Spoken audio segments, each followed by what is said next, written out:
მოგესალმებით, მონაკარი კლუბ ტელეკომპანია პულსის ეთერშია. დღეს ძალიან საინტერესო გადაცემა მინდა შემოგთავაზოთ. ახალი სეზონს ვიწყებთ ძალიან მნიშვნელოვან სტუმართან ერთად. დღეს მონაკარს სტუმრობს თბილისის სახელმწიფო სამედიცინო უნივერსიტეტის რექტორი, პროფესორი ირაკლი ნადროშვილი და ამავდროულად ამავე უნივერსიტეტის სპორტული მედიცინისა და რეაბილიტაციის მედიცინის დეპარტამენტის ხელმძღვანელი. ბატონო ირაკლი, მოგესალმებით. ძალიან დიდი მადლობა მინდა გადაგიხადოთ სტუდიაში სტუმრობისთვის. დიდი პატივია ჩვენთვის. დიდი მადლობა მოწვევისთვის. მივესალმებით თქვენ აყურებელს. ძალიან დიდი მადლობა. რაზე შეიძლება ჩვენ ახლა ვისაუბროთ თუ არა განათლებაზე. ვფიქრობ, რომ ჩვენ დაახლოებით ერთი პერიოდის სტუდენტები ვართ და ჩემთვის ყოველთვის ძალიან მნიშვნელოვანია. მე არ მიმაჩნია, რომ ჩვენ ცუდი სწავლება გავიარეთ, მივიღეთ ძალიან დიდი ინფორმაცია და ძალიან კვალიფიციური სპეციალისტებისგან და ძალიან გამოცდილი ექიმებისგან შემდგომი კლინიკური სწავლება, მაგრამ რა იყო მაშინ და რა გვაქვს დღეს, აი რა შეიცვალა, იმიტომ რომ მაინც რასაკვირველია საერთაშორისო სტანდარტებს თუ შევხედავთ, ჩვენ გვქონდა გარკვეული პრობლემები, თუნდაც თანმიმდევრობაში და თუნდაც აი კლინიკური აზროვნების ჩამოყალიბებაში. მოდი რა იყო ჩვენ დროს და აი რა შეიცვალა ეხლა. კი ბატონო, კიდევ ერთხელ მოგესალმებით. ჩვენ დროსთან შედარებით შეიცვალა ძალიან ბევრი რაღაცა, ჩვენ როდესაც სწავლობდით უნივერსიტეტში.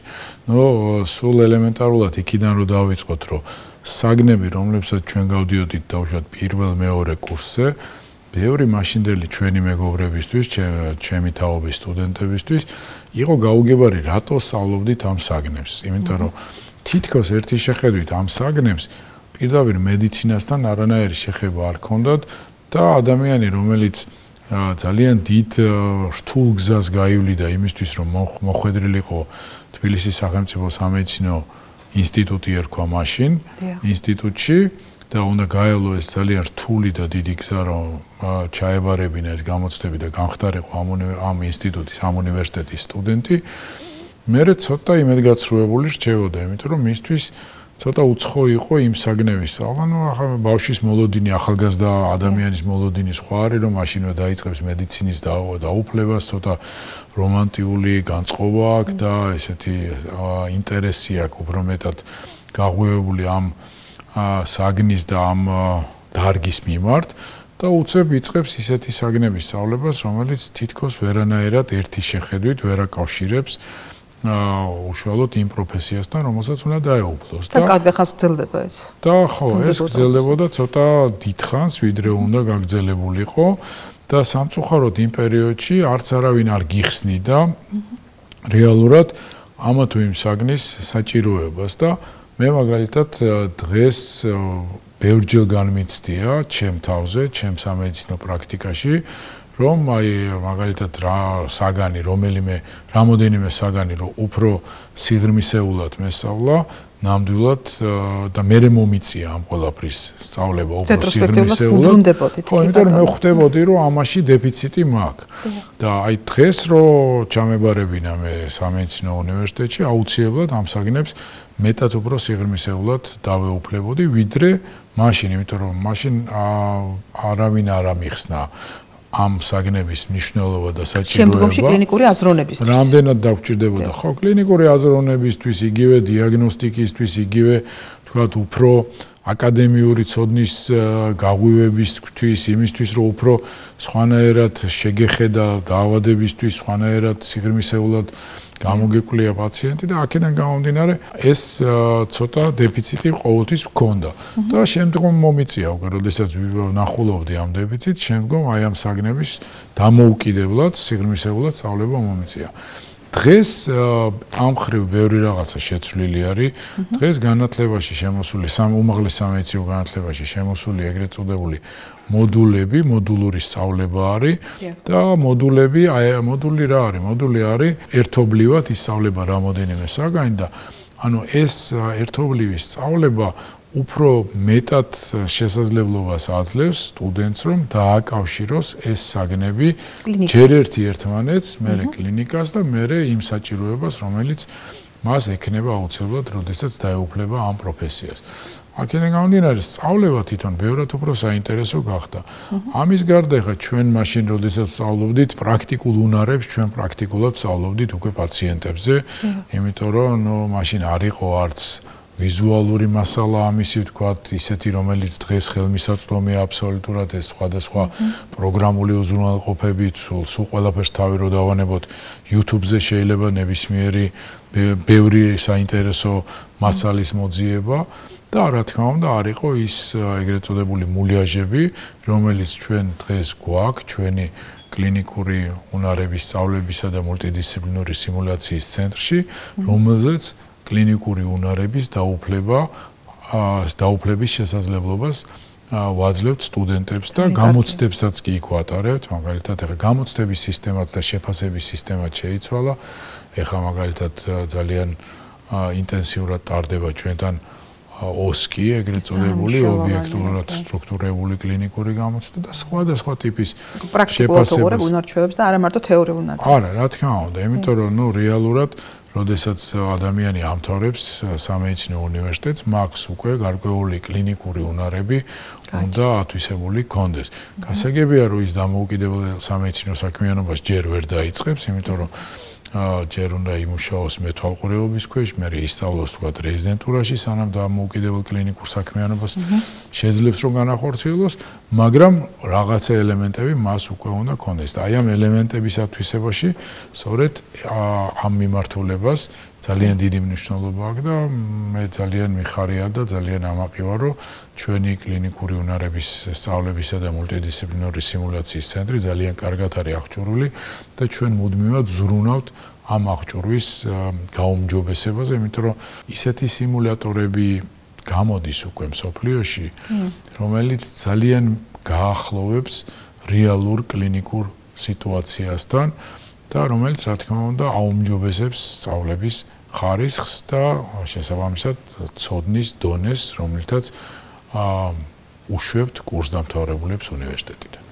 ძალიან დიდი მადლობა, ძალიან საინტერესო ინფორმაციაა და ზემოწმოთ ეს დეტალურად არც ვიცოდი რომ ამდენი რამ შეიცვალა და მე ყოველთვის მქონდა ხოლმე ეს დეფიციტი, როგორც თქვენ ბრძანეთ, რომ ესე იგი თუ ადამიანი ძალიან კეთილსინთეზიერი უნდა იყოს, ექიმი იმ ურთულეს საქმეს, რომელთა ჩვენ გავდიოდით ცალკე ნორმა და პათოლოგიასაც გავდიოდით ხო, ეს ანატომია და ფიზიოლოგია, ყველაფერს, აი არ ხვდები უბრალოდ, რომ რატო გასწავლენ ამას. როცა შენ მე კონკრეტულ ნოზოლოგიასთან მიდიხარ, თუ გეყოფა იმდენი კულტურა და მონდომება ძალიან ძნელია, როცა იქ ჩვენ გთხოვდნენ და დღეღამის ვათანებთ რომ გვესწავლა, მაგრამ მე ის რჩებოდა ხოლმე ცალკე და კლინიკაში არ გადადიოდა. ანატომია და ჰისტოლოგია კიდე უფრო შეიძლება დაუკავშირო მედიცინას და აი ქიმია რატო უნდა დაუკავშირო და როგორ უნდა დაუკავშირო თუ არა აგიხსნეს შეიძლება და ამიტომ სწორედ აი ბიოქიმიის სწავლების დეფიციტს განვიცდიდი მე ყოველთვის და მე ვცდილობდი რომ ეს დეფიციტი ნელ-ნელა შემევსო. ჰისტოლოგიას მიჭირდა ხოლმე, იმიტომ რომ როცა შენ კვლევებში მიდიხარ, ზუსტად უნდა იცოდე ნორმა და პათოლოგიის შედარება და რატო გჭირდება და როდის გჭირდება და რა ესე მე არის ძალიან დამოკიდებული ადამიანის კეთილსინთეზიერებას. თუ გინდა რომ კარგი ექიმი იყო, უბრალოდ შენ თვითონ და აი აქ უნდა გითხრათ რომ ჩვენ დროს ყოველთვის გვეუბნებოდნენ რომ არ არის კარგი ექიმი, რომელიც მარტო სიმპტომს აფერკეთებს, ხო ისე არა. აი სიღრმეში სად შეგიძლია შენ კლინიკური აზროვნების დროს ჩასვლა, ამას ხონდა გადამწყვეტი მნიშვნელობა. ჩვენ დროს იყო უჯრედიდან თუ აზროვნებდა ექიმი, ის ითვლებოდა რომ ეს იყო უმაღლესი კატეგორიის ექიმი, მან იცოდა იქ რა ხდებოდა და ასე შემდეგ. დღეს როცა გაიშიფრა გენომი, გაიშიფრა დნმ და ჩადიხარ და აი იმ დონიდან შეგიძლია შენ უყურო უკვე პრევენციული ღონისძიებებიც გაატარო და მკურნალობაში ჩაერიო. უკვე იცოდა რა უნდა გააკეთო, რისგან დაიცვა, ან ამ კონკრეტულ შემთხვევაში როგორ მკურნალო. გაჩნდა თუ არა სამედიცინო უნივერსიტეტში აი კლინიკური გენეტიკის სწავლების რაღაც მოდულები არსებობს თუ არ არსებობს და თუ გეგმავთ რომ ეს არსებობდეს, იმიტომ რომ დღეს უკვე წარმოვიდგინოთ მეჩნია აქედან არ დაიწყო თქვა აზროვნება ექიმი. არა, გაჩნდა რა თქმა უნდა, ჩვენ გვაქვს გენეტიკის დეპარტამენტი, რომელსაც ხელმძღვანელობს ძალიან კარგი პროფესორი, რომელიც ძალიან კარგი გენეტიკოსი არის და მე მასთან როგორც პროფესიონალთან დიდი ხანია უკვე მაქვს ურთიერთობა კლინიკურ შემთხვევებთან დაკავშირებით, იმიტომ რომ მე როგორც ბავშვთა ნევროლოგს ძალიან ბევრჯერ მხვდება ბავშვებში ისეთი პათოლოგია, რომელიც მაფიქრებინებს, რომ აქ არის რაღაცა გენეტიკური შესაძლებელი იყოს რაღაცა გენეტიკური დარღვევა და ამ ხრივ ძალიან დიდი ხანია უკვე მაქვს ურთიერთობა და რა თქმა უნდა ჩვენ ამ საგნებს ვასწავლით, გენეტიკას ჩვენ ვასწავლით, უფრო მეტსაც გეტყვით. გარკვეულ ფაკულტეტებზე, მაგალითად საზოგადოებრივი ჯანდაცვის ფაკულტეტზე ეს საგანი იყო ელექტიური, ანუ არჩევითი საგანი იყო და წელს გავხადეთ სავალდებულო საგნად, იმიტომ რომ ჩავთვალეთ, რომ ყველამ უნდა იცოდეს ის გენეტიკის საფუძვლები და იმ კვლევების შესაძლებლობა, რომელიც შეიძლება ჯანდაცვის მენეჯერებმა, რა თქმა უნდა, პირველ რიგშიც ასევე რომ მათ ზუსტად იცოდნენ რა შესაძლებლობები აქვს დღეს გენეტიკას, რა კვლევები შეიძლება ჩატარდეს, რომ თავიდან ავიცილოთ ისეთი მძიმე მდგომარეობები, რომელიც თითქოს უბრალო გენეტიკურ პათოლოგიას შეიძლება მოყვეს და რომელიც მარტივი თითქოს უბრალოდ სამართავია დაბადებიდან, მაგრამ თუ სწორად არ მართე თავიდანვე მე ძალიან ძალიან ღრმა დარღვევებს და ძალიან რთულ დარღვევებს იწვევს. მაგალითად, სულ უბრალოდ რომ ყველაფერს თავი დავანებოთ, მაგალითად ფენილკეტონურია რომ ვახსენოთ, თუ ფენილკეტონური ის მართვა სწორად დასმული და ადრეულად დასმული დიაგნოზის შემთხვევაში ძალიან მარტივია და თუ არ იმართა სწორად ძალიან რთულ შემთხვევებს იძლევა, ძალიან რთულ დარღვევებს იძლევა და ძალიან მიხარია რომ საქართველოში ამის შესაძლებლობა არის რომ ფენილკეტონურიაზე თავიდანვე მოხდეს ტესტირება. ხო, ეს ერთი მაგალითი მოვიყვანე მხოლოდ. იცით რა შესაქმე ძალიან მნიშვნელოვანია, თქვენ აბსოლუტურად მართალი ბრძანდებით, იმიტომ რომ არ უნდა დაგჭირდეს ჯანდაცვის ორგანიზატორთან. ამ შემთხვევაში მე სამეცნიერო განათლება თქვენით მიღებული მაქვს როგორც კლინიცისტს, მაგრამ ხშირად ძალიან ჭირს ხოლმე სამინისტროში, რომ გააგებინო ადამიანს რა მნიშვნელობა აქვს სკრინინგებს და არ უნდა გიწევდეს საერთოდ ამის მტკიცება, იმიტომ რომ მან იცის ეს მნიშვნელობა ამისი, რასაკვირველია, უფრო თავისუფლად და ერთობლივად ისწრაფად იღებ გადაწყვეტილებას. ხანდახან დროში ძალიან იწელება ეს გადაწყვეტილებები და თქვენ იცით ნაბიჯ წავიციეთ და სულ რაღაცა 6-7 კვლევა ჩაიდო და ეს სხვაჩვენს ამ საკითხში მე მაგალითად დიდი სიფრთხილით ვეკიდები, რატომ? იმიტომ რომ მაინც ჩვენ ექიმები ყოველთვის სიცოცხლის მხარეს უნდა ვიდგეთ, ასე მიმაჩნია და როცა სახელმწიფოს არ აქვს იმ შესაძლებლობა, რომ ძალიან ბევრი სკრინინგი ჩაატაროს, არჩევანს ვაკეთებ ხოლმე იმ სკრინინგებზე, პირადად მე ასე ვთქვათ, ვაკეთებ ხოლმე ეს შეთავაზებას, რომ დავნერგოთ ის სკრინინგები, რომელიც იძლევა, როგორც თქვენ ბრძანეთ, ადრეული ჩარევის შემთხვევაში სიტუაციის რადიკალურად გამოსწორების სიცოცხლე ნარჩუნდება, აბორტის მიზეზი არ ხდება, სკრინინგები თუ ისე პრენატალურ სკრინინგებია ამ შემთხვევაში მხედველობაში და ამ შემთხვევაში ესე იგი შესაძლებელია რომ ძალიან ადრეულმა დიაგნოსტიკამ მოგვცეს ის რომ ადამიანი იყოს აბსოლუტურად სრულფასოვანი. ერთი მნიშვნელოვანი რამ კიდე რაც მინდა გითხრათ, თქვენ ხედავთ რომ კარგი ექიმი რო დადგეს, მას ყოველთვის ჰოპკინსის უნივერსიტეტში ავსტრალიამ კონსულტირების ტექნიკას, იმიტომ რომ ერთია შენ იყო ძალიან ძლიერი კლინიცისტი და მეორეა კომუნიკაცია პაციენტთან, იმიტომ რომ პაციენტის ინფორმირებულობა და მასთან ექიმის კომუნიკაციას აქვს გადამწყვეტი მნიშვნელობა მკურნალობის გზაზე. აი ამ მიმართულებით თუ დაიწყო და გახდა სავალდებულო, იმიტომ რომ მე რასაც ვუყურებ ახლა დღეს ჩვენი მონაცემებით ძალიან დიდი დეფიციტია, როდესაც მე პაციენტებთან მაქვს ურთიერთობა, ექიმთან ურთიერთობის და ჩვენ ვიცით რომ ხანდახან ექიმი თვითონ არის წამალი. თუ შენ ესაუბრები, არ ყოფ სიტუაციაში დროს უთმობ, ცოტას მოვეფერები, დაუთმობ იმ დროს ნამდვილად მას და ტელეფონზე არ ხარ ჩამოკიდებული და სხვას არ უზიარებ ამ დროს, რომელიც ეკუთვნის პაციენტს. ამას გადამწყვეტი მნიშვნელობა აქვს. ამას ვასწავლით თუ არა? ჩემ დროს ეს არ ისწავლებოდა. კი ბატონო, გეთანხმებით, იმიტომ რომ დღეს მართლაც დიდი დეფიციტი არის სწორი და კარგი კომუნიკაცია პაციენტთან და ცოტა პაციენტები განიცდიან აი ამ სერიოზულად აკლიათ აი ეს ურთიერთობა. გასაგებია ამას აქვს ობიექტური და აქვს სუბიექტური მიზეზებიც და მე ვცდილობ რომ ახლა ჩვენ ვცდილობთ უნივერსიტეტში რომ დავნერგოთ აი ეს სწავლება გავაუმჯობესოთ. მაგალითად გეტყვით რომ ეხლა წელს პირველი კურსიდან ვიწყებთ უკვე შეფასების ახალი სისტემა შემოგვაქვს, რომელიც პროფესიონალიზმის შეფასებას გულისხმობს და პროფესიონალის შეფასება არის ძალიან კომპლექსური, ეს ჩვენ არ გამოგვიგონია, ეს არის წამყვანი უნივერსიტეტების კურიკულუმებში ეს შეფასების სისტემა ჩადებული და ჩვენ შემოგვაქვს ახლა ეს პირველი კურსიდან, როდესაც ფასდება ვთქვათ ურთიერთობა კოლეგებთან, ურთიერთობა თანატოლებთან, ურთიერთობა პედაგოგთან, ურთიერთობა პაციენტთან და ასე შემდეგ. ანუ ყოველ კურსზე ეს შეფასდება და რა თქმა უნდა პარალელურად შემოგვაქვს გარკვეულად სწავლებით ისწავლება ეს, მაგრამ ეს სწავლება არ არის საკმარისი და რა თქმა უნდა გასაძლიერებელია თუ შეფასება არ ახლავს მართალი ბრძანდება. და სწავლე თვითონ სწავლებაც მარტო პირველ კურსზე ხდება და ამიტომ შემდგომ სემესტრებში პირველ ორ სემესტრში ხდება და მერე არ ხდება. ამიტომ ვფიქრობ, რომ ეს უწყვეტი პროცესი უნდა იყოს. და განსაკუთრებით კლინიკასთან კომუნიკაციის დროს. ხო, მთელი სწავლების პერიოდის განმავლობაში და პოსტდიპლომურ ეტაპზეც აუცილებლად უნდა გაგრძელდეს და გეთანხმებით აბსოლუტურად. ამასაც ვფიქრობ, რომ ნელ-ნელა დავნერგავთ ამ საკითხებსაც. ძალიან დიდი მადლობა, ძალიან საინტერესო და აუცილებელიც არის მე ვფიქრობ. ერთი დიდი პრობლემა რაც საქართველოში დგას, იცით, ხა ისე მომრავდა სამედიცინო უნივერსიტეტები. და აი მე ვერ ხედავ, რომ არის ბაზა ამდენი. თქვენ მოგეხსენებათ, რომ ერთია რომ კარგია მოლაჟი სწავლა, მაგრამ ჩვენ საბოლოო ჯამში მე თქვენ მორიგეობდით, ხო გახსოვთ ძალიან კარგად, რომ მართალია იყო ერთი რესპუბლიკური, მაგრამ 22 განყოფილება იყო და შესაძლებელი იყო რომ გემორიგება, პაციენტთან ურთიერთობა ქონოდა, არა მარტო რესპუბლიკური იყო მაშინაც, მაგრამ მაშინ ერთი უნივერსიტეტი იყო ფაქტიურად.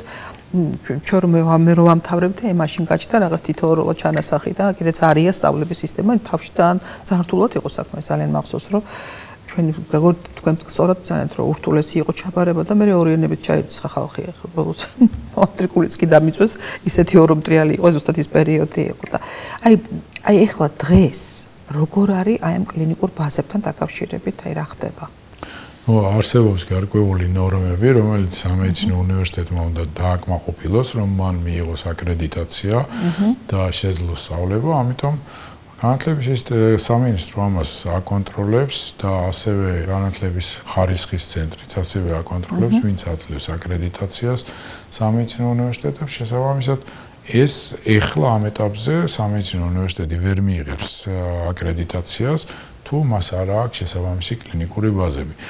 ამიტომ ჯერჯერობით ალბათ ეს რაოდენობა უნივერსიტეტებისა არის ის რაოდენობა, რომელიც დაკმაყოფილებულია შესაბამისი კლინიკური. საკმარისია ბაზები? ყოველ შემთხვევაში მე შემიძლია ვთქვა, რომ ჩვენს უნივერსიტეტს ნამდვილად აქვს საკმარისი ბაზები.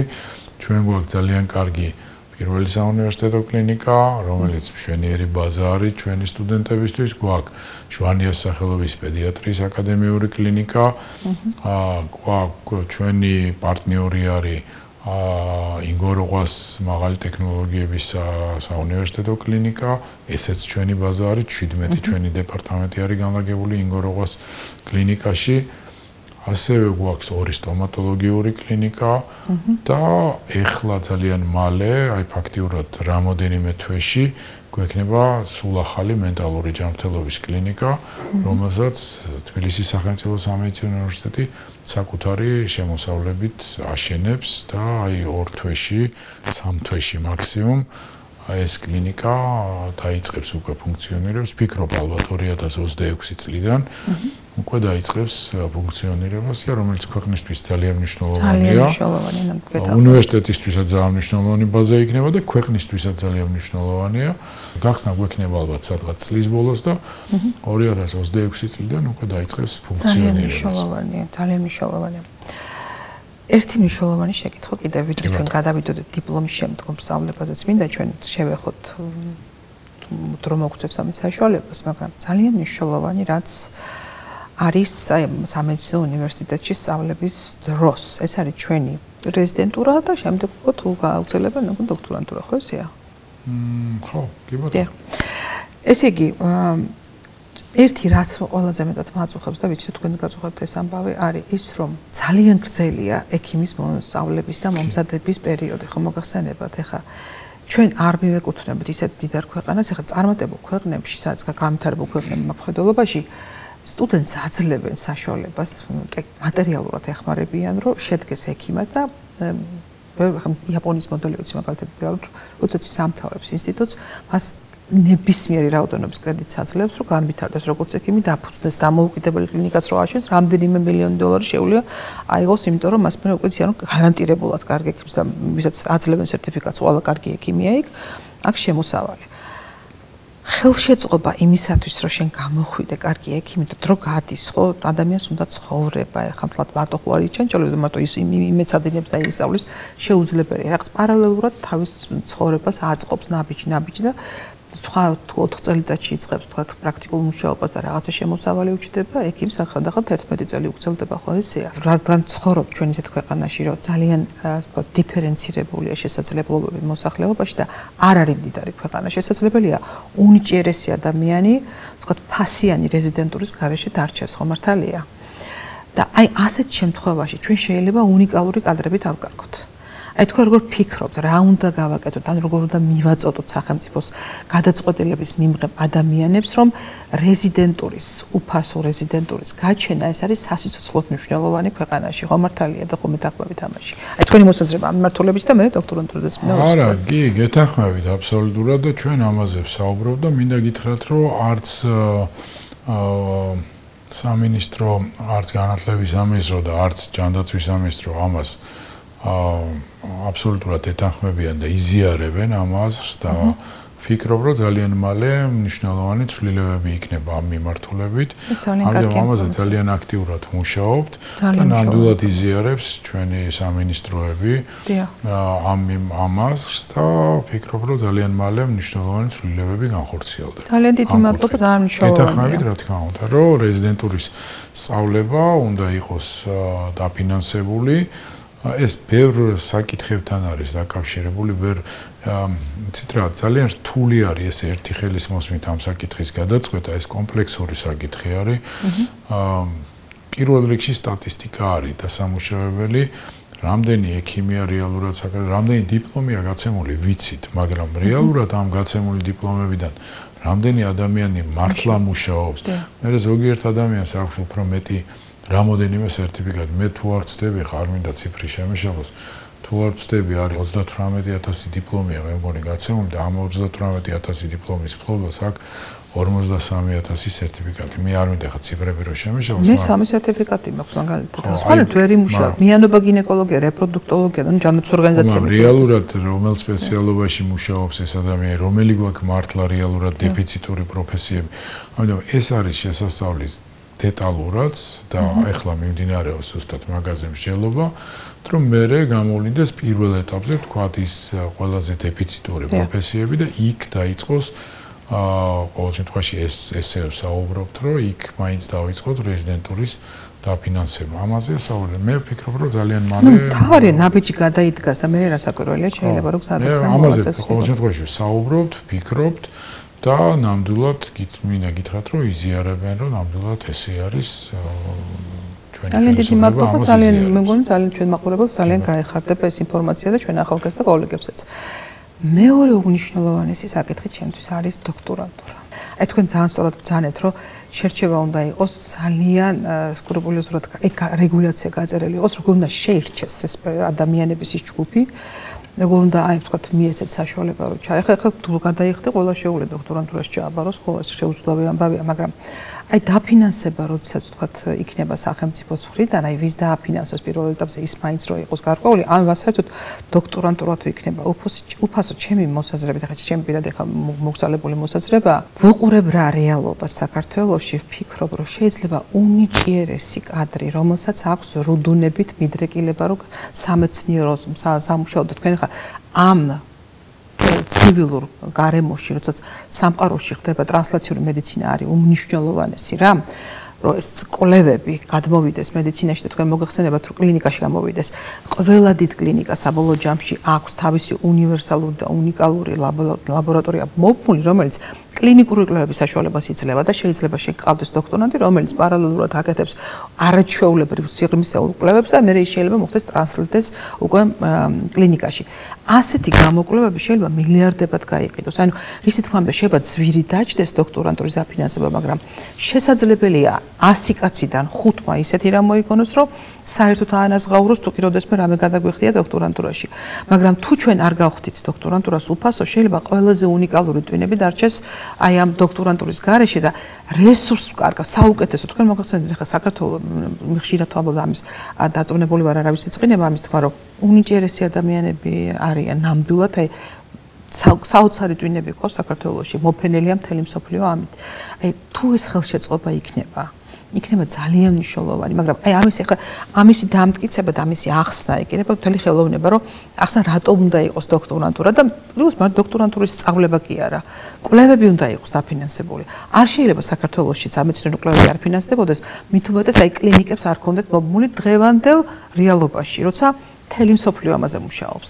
და ამის საშუალება ჩვენ გვექნება. ნუ ყოველ შემთხვევაში მე ვიცი რომ ამ მიმართულებითაც მუშაობა მიდის რომ მეცნიერების განვითარებაზე მეტი ინვესტიცია და მეტი ძალისხმევა მოხდეს და ამ მიმართულებით ნამდვილად მიმდინარეობს რომ გარკვეული კვლევები ფინანსდება თქვა რუსთაველის ფონდის მიერ ძალიან საინტერესო და ძალიან კარგად ეხმარება რუსთაველის ფონდი ახალგაზრდა მკვლევარებს და მე ძალიან მიხარია და ძალიან ყველა აბსოლუტურად ძალიან მივესალმები ამ აქტიურობას და ასევე ვიცი ბევრი კვლევები გარკვეულწილად ფინანსდება ჩვენთანაც მაგალითად ჩვენც ვფიქრობთ ახლა რომ გარკვეულად ახლა ვმუშაობთ კონცეფციაზე როგორ უნდა დავეხმაროთ ახალგაზრდა დოქტორანტებს და ასევე არა მარტო ახალგაზრდა დოქტორანტებს არამედ ზოგადად სამეცნიერო მუშაობის განვითარებას ჩვენს უნივერსიტეტში ნუ მოგეხსენებათ რომ საკმაოდ ძვირი ღირს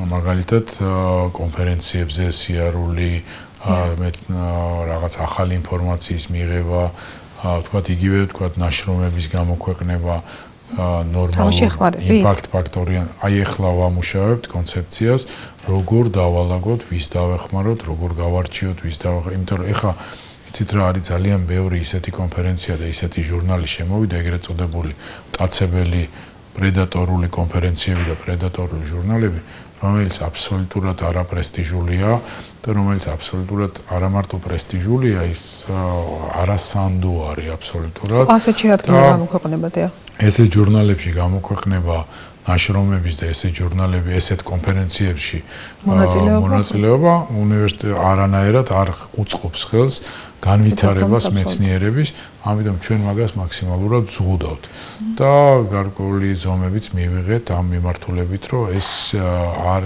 ამისგან მაქსიმალურად თავი ავირიდოთ. მაგრამ აი კონცეფციაზე ვმუშაობთ, როგორ დავეხმაროთ ახალგაზრდა დოქტორანტებს. ნუ მე ვფიქრობ, რომ ამ მიმართულებითაც გარკვეული ძვრები იქნება და არის კიდევ ბევრი საერთაშორისო ფონდები, რომლებიც გარკვეულ კვლევებს აფინანსებენ და ამაც ბევრი საინტერესო რაღაცის მოძიება შეიძლება. თუმცა რა თქმა უნდა, გლობალურად დოქტორანტურა უფასო არ არის.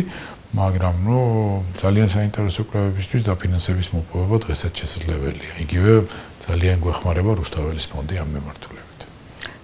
წარმატებებს გისურვებთ და მე მაინც ვისურვებდი რომ საქართველოს ჯერჯერობით ეუჭირს ადამიანებს და მე ბევრი ძალიან წადნიჭიერი ადამიანი მაინც შეიძლება დარჩეს მიღმა და ამიტომ ვისურვებდი რომ ეს ადამიანებს დიდი ხელშეწყობა ჭირდებათ. და ბოლო კითხვა მე ვიცი რომ ჩვენ სან დროში შეგვეცილი ვართ დიპლომის შემდგომი განათლება. თქვენ მოგეხსენებათ, რომ რაც არ უნდა წარმატებული ექიმი იყოს და რაც არ უნდა დიდი პრაქტიკა ჰქონდეს მას, მუდმივად საჭიროა მოხდეს კვალიფიკაციის ამაღლება, მით უმეტეს აი ერთმანეთის პრაქტიკის გაზიარება.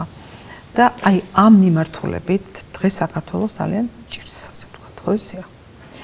მე ვფიქრობ, რომ აი როგორც ხარისხი რაღაცა იგივე ვთქვათ მატერიალურ-ტექნიკური ბაზების თვალსაზრისით ბევრი რამაა გასაკეთებელი. ხა თქვენ მოგახსენებთ, ჩვენ ვილაპარაკეთ, რომ მოლაჟები გაჩნდა, მაგრამ უკვე შემდგარი ექიმი, ვთქვათ, ანატომიური საოპერაციოს გარეშე შეუძლებელია, რომ ვთქვათ, ახალი ტექნიკური რაღაც ნიუანსები ვერ გაივლის პაციენტზე. მან უნდა გააკეთოს ეს აუცილებლად გვამზე. მე ვიცი, რომ საქართველოში ამის დიდი დეფიციტი არსებობს და ხშირად წამყვა სპეციალისტებს, უკვე ძალიან გამოცდილ კლინიცისტებს უწევთ უცხოეთში თავისი პირადად დაფინანსება, თავის შემოსავლებიდან, რომ რაღაც კვალიფიკაცია აიმაღლონ. აი ამ მიმართულებით თუ იგეგმება რამე და ახლოს პერსპექტივაში თუ გაქვთ რამე საიმედო. ხო, ეს თქვენ უბრალოდ მართლა არ იცით, ახალი ამბავია. რომ პარასკევს ჩამოვიტანეთ ორი გვამი. ой, რა თქმა და ეს დისექციის კურსი უკვე კურიკულუმით დამტკიცებულია ჩვენს უნივერსიტეტში. შევიძინეთ გვამები საზღვარგარეთ.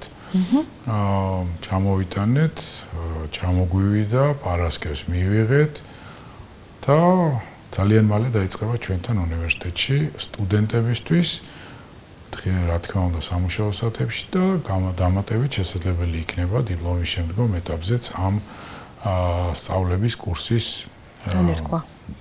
რადგან ეს გზა გაიჭრა, იმედს ვიტოვებ, რომ გაკეთდება, იმიტომ რომ თანამედროვულად ჩვენთან ამუშავდება სრული სიმძლავრით ძალიან მალე, აი ფაქტიურად ნოემბრიდან ეს კურსი იქნება არჩევითი, ელექტიური კურსი იქნება, რომელიც არ გულისხმობს მარტო გვამზე მუშაობას, ეს არის მთელი კურსი, რომლის კურიკულუმი არის დამტკიცებული, რომელიც გულისხმობს მუშაობას ანატომიურ მაგიდაზე, სადაც ვირტუალურად შეიძლება ძალიან ბევრი რა. და საოპერაციოები უკვე. კი, ყველაფერი გვაქვს. ყველაფერი გვაქვს, აი ხა ბოლო შტრიხები ეწყობა უკვე ამ ანატომიური თეატრის და ძალიან მალე ეს ყველაფერი იქნება უკვე ხელმისაწვდომი. იქნება ამაზე გავაკეთოთ შემდგომში და გავაკეთოთ ამის პრეზენტაციის ნახოთ აუცილებლად ეს ძალიან მნიშვნელოვანი ეტაპია. აი ნოემბრიდან დავიწყებთ უკვე, ნოემბრიდან დაიწყება სწავლება სტუდენტებისთვის და მერე უკვე პარალელურად ჩვენ მუშაობთ უკვე კურიკულუმებზე, რომელიც იქნება მიმართული პოსტდიპლომური სწავლებისთვის, თქვა ექიმებს, ვისაც უნდათ, კოსმეტოლოგებს, ქირურგებს, ნეიროქირურგებს, აუცილებლად მასახის ქირურგებს, ნებისმიერი მიმართულებით, ვისაც საინტერესებს. ეს ძალიან მნიშვნელოვანია, ძალიან მნიშვნელოვანი სიახლე გითხარით ახლა თქვენ და აი დიპლომის შემდგომ განათლებას ზუსტად აი სავალდებულოობა ამისი მასაკურა ჯერ უნდა შევქმნათ მატერიალურ სავალდებულობას ჩვენ ვერ ვაიძულებთ ჩვენ პირადად, მაგრამ ვისაც ინტერესი აქვს, შეუძლია ეს კურსი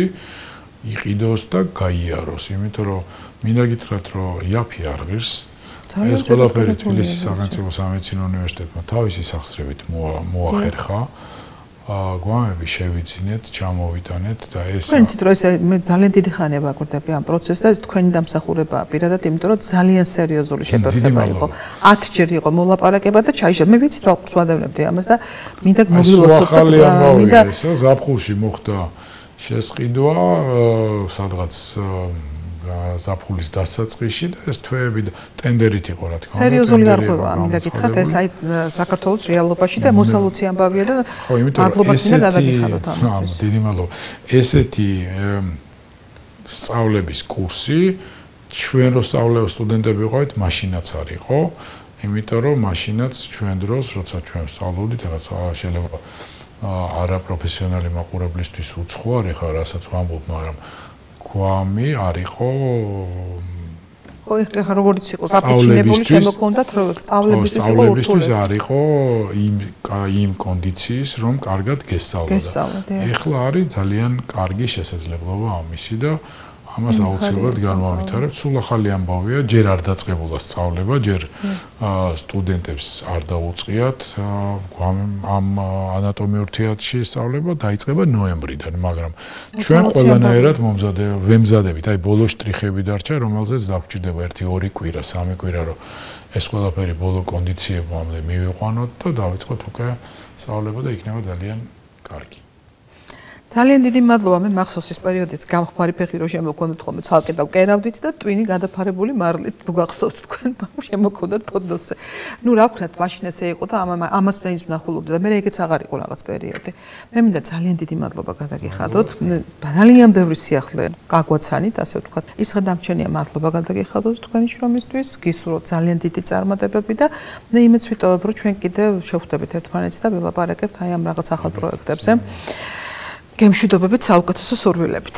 მადლობა, კარგად გზანდებოდეთ. მე კი გემშვიდობებით ჩვენს ტელემაყურებლას. მე მინდა გითხრათ, რომ მე ძალიან გახარებული ვარ, სიმართლე გითხრათ, ბევრი სიახლე გავიგე და მიხარია, რომ ჩემს უსაყვარლის სფეროში ბევრი სიახლეები ინერგება და კიდევ უფრო მეტი დაინერგება. გემშვიდობებით საუკეთესო სურვილებით, მომავალ შეხვედრამდე ტელეკომპანია პულსის ეთერში. ნახვამდის.